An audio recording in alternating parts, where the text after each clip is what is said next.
Obviously நம்மளுக்கே தெரியும் வாரிசு அரசியல் பண்றாங்க நம்மளுக்கு தெரியும். we are not supporting them also. இன்னொரு தொண்டர்கான விஜய் ஒரு மாசம் தேவைலாம் கண்டிப்பா. ஆனா அவர் ஒரு ப்ரொஃபைட் மாதிரி அங்க இருக்காரு. பின்னாடி யாரோ கையாட்டுறாங்க, அவருக்கு ஒரு கையாட்டுறாரு. இன்னொரு ஒரு கான்ட்ராடிக்ஷனான ஒரு விஷயம் விஜய் சொன்னது என்னன்னா, I'm just declaring who my enemies. ஆனா நான் வந்து மத்தவங்களை வந்து மட்டம் தட்டி பேசியோ நான் அப்படியே அரசியல் பண்ணது.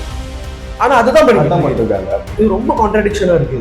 அவங்கெல்லாம் தூய சக்தியில இருந்து வரல, எல்லாமே தீய சக்தியில இருந்து வந்திருக்காங்க. ஏடிஎம்கே, டிஎம்கே, பிஜேபி இந்த மாதிரி அதெல்லாம் நீங்க உள்ள பிகாஸ் ஸ்பீச் ஆல்ரெடி தமிழ்நாடு அரசியல் வச்சு ரொம்ப சீரழிஞ்சு போயிருக்கு.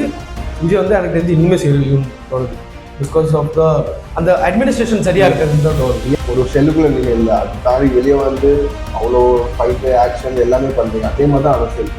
ஒரு வீட்டுக்குள்ள இருந்துகிட்டே நீங்க அரசியல் பண்ண முடியாது. களத்துக்கு வந்துட்டான், களத்துக்கு வரணும், மக்களோட ட்ரஸ்ட் கெயின் பண்ணணும். லீடர்ஷிப் ஒரு தொண்டர்கள் எப்படி இருக்குன்னு பார்த்து தெரிஞ்சிடும். கட்சி இந்த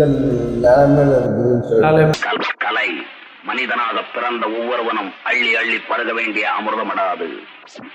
வணக்கம் மக்களே, welcome back to Chalk and Cheese. வெஸ்ஸல் அண்ட் விக்ரம். புதுசா ஒரு கட்சி அரசியல குதிச்சிருக்கு.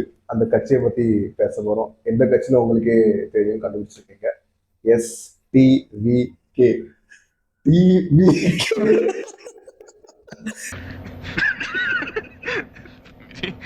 சாரி, போட்டி ரெண்டு இருக்குதா?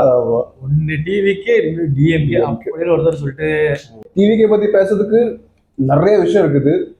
சுருக்கமா ஒரு ரீசெண்டா நடந்த இந்த ஒரு 3 விஷயத்தை பத்தி ரீசெண்ட் இவெண்ட்ஸ் மட்டும் பார்த்துருவோம். என்னன்னு ஸ்டார்ட் வித் இப்போ நடந்த சேலம் மாநாடு. அகெயின் சேம் அரைச்சாமா அரைப்போமா குளிச்சு ஆக பழசு. பார்க்க ரொம்ப இதா இருக்குது. என்ன சொல்றது, டயலாக்ஸ் மட்டும் தான் இருக்குது, வேற எதுவுமே கிடையாது. இன்னுமே புரிதல் இன்னொருக்கும் இல்ல. இன்னுமே அந்த ஒரு கிறிஸ்பான ஸ்பீச்சோ, அந்த நேச்சுரலான ஸ்பீச்சோ வர மாட்டேங்குது. சேம் அதே ஆக்ஷன் கேமரா, அதுதான் அதே தான் இருக்கு. டயலாக்ஸ் பேசுறது அந்த ஆன் ஸ்கிரீன்ல பண்ற அதே பேச்சு தான் இருக்கு. கொள்கை கிளியரா கிளாரிட்டி இல்ல, அதே தான் இருக்கு. C we are not against டிவிக்கே ஒரு டிஎம்கே ஒரு யாருமே. ஏன்னா என்னன்னே எங்களுக்கு புரிய மாட்டேங்குது. ஆக்சுவலி இது ஒரு கிளாசிக் எக்ஸாம்பிள். நம்மள மாதிரி நிறைய பேர் இருப்பாங்க நான் நினைக்கிறேன். எப்படின்னா ஒரு 50% பேராட்டும் இந்த நாட்டில் உலகத்திலேயே இருப்பாங்க. பாலிடிக்ஸ் இன்ட்ரெஸ்ட் இருந்தும் யாருக்கு சப்போர்ட் பண்ண யார் நம்பன்னு தெரியாம ஒரு இதுலயே ஒண்ணு வாழ்ந்துகிட்டு இருக்க மக்கள் நிறைய பேர் இருக்காங்க. நம்ம அதுல ஒண்ணு. எதுக்காக அப்படின்னா அதுதான் பொலிட்டிஷியன்ஸ் வந்து வரும்போது ஒரு மாதிரி இருக்காங்க, வந்த பிறகு இன்னொரு மாதிரி இருக்காங்க, அப்புறம் ஆக்ஷன்ஸ் ஒரு மாதிரி இருக்கு, எண்ட் ப்ராடக்ட் ஒரு மாதிரி இருக்கு. ஸோ எதுவுமே ஒரு கிளியராகவே எதுவும் இருக்க மாட்டேங்குது. ஸோ யாருக்கு சப்போர்ட் பண்ண யாரை நம்ம ஒண்ணுமே புரிய மாட்டேங்குது. என்னங்க எனக்கு ஒண்ணுமே புரியல. அதுதானப்பா எனக்கும் புரியல. நிறைய யூத்ஸும் இந்த டிஎம்கே வேண்டே வேணாம் நினைக்கிற யூத்ஸ் கூட டிவிக்கே பார்த்து இவங்களும் வேண்டாம், இவங்களும் அதே ரூட் பார்த்து தான் போற மாதிரி இருக்குன்னு சொல்லி நிறைய பேர் இருக்கிறாங்க. ஸோ அது ஒண்ணு இருக்குது. அதான் நம்ம சொன்ன மாதிரி கொள்கை என்னன்னு இன்னும் ஒரு கிளாரிட்டி ஒண்ணு இல்லை. மேனிஃபெஸ்டோ என்ன, எப்படி நம்ம என்ன பண்ண போறோம், அது அகெயின் அண்ட் அகெயின் ஆன் ஒரே விஷயத்த போட்டு அடிச்சுக்கிட்டு இருந்தா we are losing interest இந்த நியூ கமர். இன்ட்ரெஸ்ட் தாண்டி அந்த நம்பிக்கை பறக்க மாட்டேங்குது. அதான் புதுசா யாராவது வராங்க அப்படின்னா ஆப்வியஸ்லி இது அரசியலா இருக்கட்டும், ஸ்போர்ட்ஸா இருக்கட்டும், ஏதோ புதுசா வரும்போது பொதுவான மக்கள் எல்லாருக்குமே ஒரு சரி புதுசா வராங்க, அவங்கள நம்ம வரவேற்பாங்க, வெல்கம் பண்ணுவோம், சான்ஸ் கொடுத்தா பார்ப்போம். அப்படி எல்லாத்துக்கும் இனிஷியலா ஒரு தாட் ஒன்று எல்லாத்துக்கும் இருக்கணும். இங்கேயும் அப்படிதான் இருந்துச்சு. பட் அகெயின் அண்ட் அகெயின் அதே ஒரே விஷயத்த ஸ்டார்டிங்ல இருந்துச்சு, அதுக்கப்புறம் இல்லை ஒரே விஷயத்த திரும்ப அதேதான். ஆளுங்கட்சியை பத்தியே பேசி பேசி பேசி அடிச்சு இதுதான் இஷ்யூ பேச மாட்டேங்காங்க. வெறும் அவங்க தப்பு பண்ணிட்டாங்க, ஊழல் பண்ணிட்டாங்க, அவங்க மோசமான கட்சி, அவங்க என்ன பண்ணிருக்காங்க அதை பாயிண்ட் அவுட் பண்ணி சொல்லணும்னா அதெல்லாம் சொல்றது கிடையாது. அவங்க ஒரு தீய சக்தி மொத்தம் பொதுவா. ஆமா, அகைன் இந்த மாநாட்டுல நடந்தது ஃபுல் பேச்சர் தான். அது பார்த்து ஃபுல்லாவே அதே பேட்ச் தான். பொத்தாம் பொதுவா இப்படி பண்ணிட்டாங்க, ஊழல் பண்ணிட்டாங்க, இது பண்ணிட்டாங்க, இதுல இத்தனை பணியில இத்தனை டிபார்ட்மெண்ட்ல இன்னுமே பிரச்சனை போய்கிட்டு தான் இருக்கு தமிழ்நாடுல. இதுக்கு தீர்வு இல்லை. பிரச்சனை பண்ணாங்க, ஊழல் பண்ணிட்டாங்க, ஊழல் பண்ணாங்க. அதேதான் வாரிசு அரசியல் பண்றாங்க. ஆப்வியஸ்லி இது நம்மளுக்கே தெரியும். வாரிசு அரசியல் தான் பண்றாங்க, நம்மளுக்கு தெரியும். we are not supporting them also. இன்னொரு ஒரு கான்ட்ராடிக்ஷனான ஒரு விஷயம் விஜய் சொன்னது என்னன்னா, I'm just declaring who my enemies அப்படின்ட்டு ஒன்று சொல்லிட்டு, ஆனா நான் வந்து மத்தவங்கள வந்து மட்டம் தட்டி பேசியோ நான் அப்படியே அரசியல் பண்ணது. ஆனா அதுதான் பண்ணிட்டு இருக்காங்க. இது ரொம்ப கான்ட்ராடிக்ஷனா இருக்கு. இது கொஞ்சம் கூட சொல்றது ஒண்ணு செய்யறது ஒண்ணு, அப்படிதான் இருக்கு. அது ஒண்ணு பாட்டோம். அப்புறம் இடையில நம்ம NDTVக்கு இவங்க ஃபர்ஸ்ட் டைம் வந்து ஒரு இன்டர்வியூ கொடுக்குற மாதிரி அப்படின்ட்டு பில்டப்லாம் பண்ணிட்டு இன்டர்வியூ. அது அது என்னன்னே தெரியும். நம்மளுக்கு என்ன தெரியும் அவரு இதான் சொல்லியிருக்கான்னு சொல்லிட்டு நம்மளுக்கு எந்த ஒரு ஐடியாவும் இருக்காது. அவர் சொன்னாருன்னு சொல்லிட்டு இவங்க சொல்றாங்க, இவங்க ஒருத்தருக்கு இன்டர்வியூ கொடுக்குறாங்க. உங்களுக்கு ஏதாவது புரியுதா? அந்த ரிப்போர்ட்டர் வந்து சொல்றாரு, அது ஒன்று போட்டாங்க, ஒரு ஃபிளாஷ் நியூஸ் ஹெட்லைன்ஸ் போட்டாங்க, விஜய் ஃபைனலி ஸ்போக்கன் அப்படி இப்படின்னு என்னமோ போட்டாங்க. நம்மளும் எடுத்து பார்த்தா என்னவோ பேசியிருக்காரு. பார்த்தா இது நம்ம இந்த கிளிக் பேட் மாதிரி அது பார்த்தா ரிப்போர்ட்டர் வந்து இன்னொரு ரிப்போர்ட்டர்கிட்ட சொல்லிட்டு இருக்காரு, இப்படி இப்படி விஜய் சொன்னாரு, விஜய் நம்ம நினைச்சோம் அவர் பேச மாட்டாரு, ஆனா நல்லாவே பேசுறாரு, is very clear, is very clear ஹெட்டடா இருக்காரு, ரொம்ப நல்லா ஆர்டிகுலேட் பண்றாரு, நல்லா பேசுறாரு, வெளியே நம்ம நினைச்சுக்கிட்டு இருந்தோம் அப்படி எப்படி இப்படின்ட்டு ஆன் பிஹாஃப் ஆஃப் விஜய் வந்து இவர் வந்து பேசிக்கிட்டு இருக்காரு. அதுக்கு யாருக்கு தெரியும் அது நடந்துச்சா இல்லையா, அதுக்கு ஆதாரம் என்ன இருக்கு? ஏன்னா 3 வருஷம் ஆயிட்டு இன்ன வரைக்கும் இன்டர்வியூ ஃபேஸ் பண்ண முடியாம தவிச்சிருக்காரு. ஸ்டார்டிங்ல ஒரு 1 இயர் எடுத்துக்கலாம், பிரச்சனை இல்லை. ஆனா இப்போ 3 வருஷம் ஆயிட்டு இன்ன வரைக்கும் பிரஸ் மீட் பண்ணாம இருக்கிறது, எஸ்பெஷலி எலெக்ஷன் பக்கத்துல இன்னுமே வரல அப்படின்னா is not ready to face the press or media லைவா அப்படின்னா இட் டசன்ட் ஷோ அந்த லீடர்ஷிப் வந்து இன்டர்வியூ கொடுத்தா அரசியல் வாழ்க்கை மொத்தமா அந்த மடக்கிடுவாங்க நல்லாவே சொல்லிட்டு. ஸோ இது ரொம்ப என்ன நம்ம இப்போ போட்டிருக்கோம், இப்போ பிளாக் அண்ட் ஒயிட் போட்டிருக்கோம் நாங்க. ஆனா அரசியல் வந்து எப்பவுமே அப்படி இருந்தது கிடையாது. ஒரு பிளாக் அண்ட் ஒயிட்டா இல்லை, இப்படியா அப்படியா கிடையாது, ஒரு கிரே ஷேட்லேயே தான் எந்த ஒரு அரசியல்வாதியுமே எந்த ஒரு அரசியல் கட்சியுமே எல்லாருமே இப்படிதான் இருக்காங்க. அண்ட் விஜய் அதுக்கு விதிவிலக்கு இல்லைன்னு இவர் ப்ரூவ் பண்ணிக்கிட்டு இருக்காரு. இவரு அரசியலுமே இப்போ அப்படிதான் இருக்கு. ஒரு கிளாரிட்டி இல்லை, ஒரு லீடர்ஷிப் இல்லை. நடந்த ஒரு சம்பவங்களுக்கும் ஒரு மாநாடுலயும் ஒரு உயிர் போகுது, நிறைய உயிர் போகுது. அதுல என்ன ஒரு நம்பர் சூரஜ்னு சொல்லிட்டு மகாராஷ்டிரா சேர்ந்த ஒரு நபர், அவரே இறந்துட்டு இருக்காரு. ஸோ இப்படி ஒரு மாநாட்டிலேயே ஒருத்தரை இறந்து போனாங்கன்னா அப்போ உங்களாலேயே உங்க தொண்டர்கள் ரசிகர்களை கண்ட்ரோல் பண்ண முடியலன்னா அப்போ என்ன ஒரு அரசியல் தலைவராக நீங்க இருப்பீங்கன்னு சொல்லிட்டு கேள்விகள் நிறைய பறக்குது. அதுக்கு வந்து எவ்வளவு தொகை? 5 lakhs 5 லட்சம். கரூர்ல இருந்தவங்களுக்கு 20 லட்சம். அது ஏன் 20 லட்சம்னா டிஎம்கே 10 லட்சம் அறிவிச்சாங்க, அதுக்காக இவங்க 20 லட்சம் கூட்டாங்க. இங்க ஒரே ஒரு நபர் பெருசா நியூஸ் இதாகல, அதனால 5 லட்சம் வச்சு இது பண்ணி விட்டாங்க. ஸோ எலெக்ஷன் கேம்பெயின் நல்லா பரபரப்பா இப்ப எல்லா பக்கத்துல வந்துட்டு இப்படி போய்கிட்டு இருக்கு. இன்னுமே ஒரு கிளாரிட்டி இன்னுமே ஒரு தெரிய மாட்டேங்குது. What is up to ideology கிடையாது, கிளாரிட்டி கிடையாது. இது ஒரு சம்பவம் நடக்குதா, அப்போ வந்து பின்னாடி வந்து நின்றுட்டு அட்லீஸ்ட் மீடியா பார்த்து கூப்பிட்டு வச்சு அரேஞ்ச் பண்ணி பேசணும், அதுவும் கிடையாது. இஸ் ஹைடிங் அவே. அப்படி இப்படிதான் இருக்கு. அவர் பண்றாரோ இன்டென்ஷனலி பண்றாரோ இல்லையோ அது தெரியாது நம்மளுக்கு. ஆனா பட் பார்க்கும்போது அப்படிதான் இருக்கு. ஆனா இன்ன வரைக்கும் விஜய் கட்சிக்கு பின்னாடி யாரெல்லாம் இருக்காங்களோ அவங்களுக்கு பொறுத்த வரைக்கும் விஜய் வந்து ஒரு பப்பெட் தான். ரசிகருக்கு தொண்டருக்கான விஜய் ஒரு மாச தேயலாம், ஆனா அவர் ஒரு பப்பெட் மாதிரி அங்க இருக்காரு. பின்னாடி யாரோ கையாட்டுறாங்க, அவருக்கு இவர் கையாட்டுறாரு.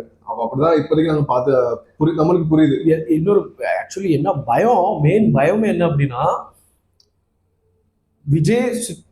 விஜய் கூட இப்ப சொல்ல, விஜய் சுத்தி இருக்கிற ஆட்கள் அட்வைசரா இருக்கட்டும், மெயின் ஆட்களா இருக்கட்டும், யாரும் சுத்தி இருக்காங்க அவங்கள வச்சுதான் பயமா இருக்கு. ஏன்னா அவங்க எல்லாம் தூய சக்தியில இருந்து வரல, எல்லாமே தீய சக்தியில இருந்து வந்திருக்காங்க. ஏடிஎம்கே, டிஎம்கே, பிஜேபி இந்த மாதிரி ஆட்கள்லாம் நீங்க உள்ள வச்சிருக்கீங்க. ஸ்பீச் எழுதி கொடுக்கறவங்க ரொம்ப ஸ்ட்ரெயினா இருக்கு. யார் எழுதி கொடுக்கறது தெரியல. நம்ம அந்த ராஜ்மோகனா இல்லாட்டி லாலாமணியா, எனக்கு தெரிஞ்ச அந்த கல்பரேட்டா தான் இருக்கும்னு நினைக்கிறேன். ரொம்ப கிரிஞ்சா இருக்கு. அந்த கிரிஞ்சினஸ் பார்த்தாலே தெரியுது அது ராஜ்மோகனா தான் இருக்கும் அப்படின்ட்டு. ஸோ இவங்கள தான் பயமா இருக்கு. ஆக்சுவலி ஆட்சிக்கு வரமாட்டாங்க தான் எனக்கு தெரிஞ்சு, வரவும் கூடாது ஆக்சுவலி. இவங்க எல்லாம் கூட இருக்கிற வந்து இவங்க தான் கடைசியில போய் லீட் பண்ண போறாங்க விஜய். இவங்க என்ன ஒரு இன்ஃப்ளூயன்ஷியலா இருப்பாங்க விஜய்க்கு. அண்ட் கோயிங் ஹெட் இவங்கள வச்சுதான் எல்லாமே நகரும் அப்படின்ட்டு இருக்கு. ஸோ இப்படி இருக்க பட்சத்துல இவங்க எல்லாம் ஆட்சிக்கு வந்தா சுத்தமா வேலைக்கு ஆகாது. பிகாஸ் அவங்களுக்கு ஒரு விஷன் இல்லாத மாதிரி இருக்கு, ஒரு கிளாரிட்டி இல்லாம. நம்மளுக்கு தெரியும் இது வந்து விஜயோட தனிப்பட்ட கருத்து இல்ல, தனிப்பட்ட கொள்கை இல்ல. இந்த 5 கொள்கை தலைவர் நீங்க நம்புறீங்க விஜயா செலக்ட் பண்ணி இவங்க படிச்சு இது பண்ணாங்கன்னு சொல்லிட்டு யாரோ சொல்லிருப்பாங்க வச்சுக்காங்க. இவங்க 5 பேர் இல்ல, ஒரு பெரிய ஒரு ஸ்டார், இந்தியால டாப் இருக்கிறதுல டாப் ஸ்டார், இது நம்ம ஒத்துக்கிட்டு தான் ஆகணும். ஹீரோவா இஸ் நோ டவுட் வேற லெவல். பட் ஆசியா இவ்வளவுதான் இருக்கு அப்படின்னா கட்சி வயசுமே தொண்டர்கள் யாருக்கு அது எல்லாமே சினிமா சார்ந்த ரசிகர்கள் தான். யாருமே அரசியல் சார்ந்த ரசிகர்கள் கிடையாது, ஐ மீன் தொண்டர்கள் கிடையாது. ஸோ அரசியல் புரிதல் சுத்தமா கிடையாதவங்க தான் இருக்காங்க. நம்மளே நிறைய இன்டர்வியூஸ் பார்த்திருப்போம். தொண்டர்கள் எல்லாருமே எவ்வளவு அந்த வார்த்தையை ஒண்ணு ஓடிக்கிட்டு இருக்கு, அதுதான் அப்படிதான் இருக்காங்க. அது ப்ரூவ் பண்ணிட்டு தான் இருக்காங்க. ஸோ ஒரு ஒரு தொண்டர்கள் எப்படி இருக்குன்னு பார்த்தே தெரிஞ்சிடும் கட்சி எந்த நிலைமையில இருக்கு. ஸோ அப்படிதான் இருக்கு. அது எல்லாமே சினிமாவோட ரசிகர்கள் தான். அரசியல் ரீதியான தொண்டர்கள், அரசியல் அறிவு உள்ள தொண்டர்கள் அவங்க கிடையாது. பேசிக்கான விஷயமே தெரிய மாட்டேங்குது. அந்த அதர் சைடு அது அந்த ஆளுங்கட்சியுமே என்ன அவங்களும் டாக்ஸிக் அப்படி எல்லாமே ரொம்ப டாக்ஸிக். நாங்க 2 பேர் ஏடிஎம்கே டிஎம்கே சப்போர்ட் கிடையாது. அவங்கள அழிஞ்சு போனா நாங்க எதிர்பார்க்கிறோம். ஆனா என்ன இதாசவரவங்க இப்படி இருந்தா நம்ம என்ன பண்ணுவோம்? நம்ம எதிர்பார்த்து இருக்கோம். யாராட்டும் வந்துட்டு நல்லது புதுசா வந்து கொஞ்சம் ஏதாட்டும் ஒன்று பண்ணுங்க. அது ஏன்னா எவ்ரி டைம் ஒரு புது கட்சி வரும்போதும் அது டிசப்பாயின்மெண்டா தான் முடியுது. ஸோ நம்ம அந்த ஆளுங்கட்சி பத்தி பேசுறதுனால நம்ம எந்த ஒரு பாயிண்ட்டுக்கு போறோம். ரீசெண்டா நடந்த ஒரு இன்டர்வியூ விஜயோட அசிஸ்டண்டா என்னோட மேனேஜர் இது எல்லாமே சேர்ந்த என்னன்னு தெரியல, செல்வம்ங்கிற ஒரு இன்டர்வியூ கொடுத்துருக்காரு. ஐ டோன்ட் நோ வை இப்படி ஒரு டைம்ல வந்து இந்த இன்டர்வியூ இத்தனை மாசமும் இதுக்கு முன்னாடி கூட கொடுத்துருக்கலாம். வியூஸ் போயிருக்காங்க. அதுக்காக அதுதான் மெயின் மேட்டர், அதுதான் கண்டென்ட் வியூஸ் போகும். வேற இந்த டைம்ல வந்து அப்படி ஒரு இன்டர்வியூ விட்டா நல்லா பிச்சுட்டு போகணும்னு நல்லா தெரிஞ்சுதான் அதெல்லாம் பண்ணியிருக்காங்களா என்னன்னு தெரியல. இதுக்கு பின்னாடி யார் இருக்காங்க, இந்த டைமிங் தான் இம்பார்ட்டன்ட். இது முன்னாடி கூட அவர் வந்து சொல்லியிருக்கலாம், யாருனாலும் முன்னாடி போய் அவர் யாரை இன்டர்வியூ எடுத்திருக்கலாம். ஸோ அது ரொம்ப ஒரு அந்த இன்டர்வியூ பார்க்கும்போது ஒருவேளை இருக்குமோ சொல்ற மாதிரி தான் டவுட் ரொம்ப தான் இருக்கு. இது என்னன்னா அவர் சொல்லியிருக்காரு இப்படி ஒரு சம்பவம் நடந்துச்சு, அவரு போன்ல ஏதோ கோவமா யார்கிட்டயும் பேசிக்கிட்டு இருந்தாரு. அந்த டைம்ல இந்த அசிஸ்டன்ட் அந்த இடத்துல சாப்பாடு கொடுத்து எப்பயோ அந்த இதுல முடி கிடந்தது முன்னாடி கிடந்ததை இவரு விஜய் ரீகால் பண்ணி அது எப்போ அடிச்சாருன்னு சொல்றாரு, நெஞ்சிலே மிதிச்சாரு அப்படிங்காரு. கொஞ்சம் நம்புற மாதிரி இல்லதான், கொஞ்சம் நம்ம இருந்தா நெஞ்சில எல்லாம் மிதிக்கிறது வந்து கொஞ்சம் ஓவரா. சரி, அதுக்கப்புறம் திடீர்னு என்ன நினைச்சான்னு தெரியல, ஒரு நாள் வேலையை விட்டு எடுத்துட்டாரு. இப்ப நான் சாப்பாட்டுக்கு கஷ்டப்பட்டு இருந்தா அப்பவே சொல்லியிருக்கலாம் இத்தனை காலம் வெயிட் பண்ண வேண்டாம், எலெக்ஷன் வரும்போது வெயிட் பண்ணா இது ரொம்ப நம்ம டிஸ்கஸ் பண்ற மாதிரி 3 பாயிண்ட்ஸ் இருக்கலாம். கிளிஷேவான ஒரு ஸ்ட்ராட்டஜியும் தெரியுது ஃப்ரம் தி ஆப்போசிஷன் ஆளுங்கட்சி அவங்களும் இருக்கலாம். அது என்னன்னு தனிப்பட்ட இது நடந்திருக்கலாம். சோ நடந்தது மனசுல வச்சுக்கிட்டு அதுக்கு இவரு அரசியலுக்கு வந்ததுக்கு அப்புறம் கேவலமான ஒரு ஆள் அரசியலுக்கு வரக்கூடாது. ஏன்னா மக்கள் மேலே இவருக்கெல்லாம் பெருசா இது அக்கறை இல்லை, கூட வேலை பார்க்குற மேலேயே ஒரு அக்கறை காமிக்கல. இவரு எப்படி மக்கள் மேல அக்கறை காமிக்கவான்னு சொல்லிட்டு அந்த ஒரு வெஞ்சன்ஸ்க்காக ரிவெஞ்ச் அப்படின்னு 3 விஷயம் இருக்கலாம். அதுல இது ஒண்ணு ஒரு ரிவெஞ்ச் 3 பேருக்குலாம் ஒரு ஆரல்ஸ் ஆப்வியஸான ஒரு சிம்பிள் ஸ்ட்ராட்டஜி. ஆளுங்கட்சி வந்து போயிட்டு இப்போ பிடிச்சி இப்படி சொல்லு ஒரு பேமெண்ட்டை போட்டு அது பண்ணிருக்கலாம், ஆரல்ஸ் விஜய் பண்ணிருக்கலாம். டிவிக்கு ஒரு ஸ்ட்ராட்டஜி கூட இருக்கலாம், இப்படி போய் பண்ணு மக்கள் ரிவர்ஸ் சைக்காலஜி அவங்களாவே யோசிச்சுட்டு ஒருவேளை டிஎம்கே தான் இப்படி பண்றாங்க அப்படின்னு சொல்லிட்டு இன்னும் சிம்பத்தி கிரியேட் பண்ணலாம், நம்ம அப்படி ஒரு ப்ரொஜெக்ஷன் ஒன்று கிரியேட் பண்ணணும்னு அதுவும் நடக்காது. அதுலயே 100% ப்ராஃபிட் விஜய்க்கு கிடைக்காது. எப்படினாலும் போகலாம். அதான் 100 பேர் பாக்குறாங்க, 50 பேர் நம்புவாங்க, 50 பேர் நம்ப ப்ராபபிலிட்டிஸ் எப்படினாலும் போகலாம். ஸோ இந்த வீடியோ வெளியிட்ட பிறகு அதுக்கப்புறம் ட்விட்டர்ல நிறைய பேர் கமெண்ட்ஸ் பண்ணியிருந்தாங்க மக்கள்லாம். ஸோ எனக்கு ஒண்ணுமே புரியல, வடிவேல் சொன்ன அப்படிதான் போயிட்டு ஒண்ணுமே புரிய மாட்டேங்குது, என்னதான் நடக்கு அரசியல் எப்பவுமே இப்படிதான் இருந்திருக்கு. ஆனா ஒரு விஷயமும் நல்லா கிளியரா தெரிஞ்சிருக்கு, Vijay is not fit for politics. Exactly. Again இந்த யாரையும் சப்போர்ட் பண்ணியோ அதுக்காக பேசல. பட் இப்போதைக்கு Vijay is not fit for politics. And ஆட்சிக்கு வர்றது ரொம்ப உழைக்காம வரலாம், ரொம்ப தூரம் இருக்கு. அது தெரிஞ்சு இப்பெல்லாம் வரக்கூடாது. நீங்க அதான் தொண்டர்கள் வளைங்க, மக்கள் வளைங்க, ஓட்டு போடுங்க, நான் சிஎம் ஆயிடுறேன், நீங்க வெளியே வர மாட்டீங்க. அது நிறைய விஷயம் பேச ஆரம்பிச்சா அப்படி போகும். அது அடுத்தடுத்த வீடியோஸ் கண்டிப்பா.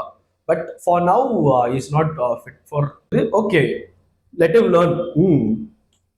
வேற ஏதோ ஒரு லேர்னிங் கர்வாக எடுத்துக்கலாம். பட் இதுதான் இதே ஃபர்ஸ்ட்லேயே வந்து அமைச்சர் நம்ம சிஎம் ஆயிடணும் அப்படிலாம் முடியாது.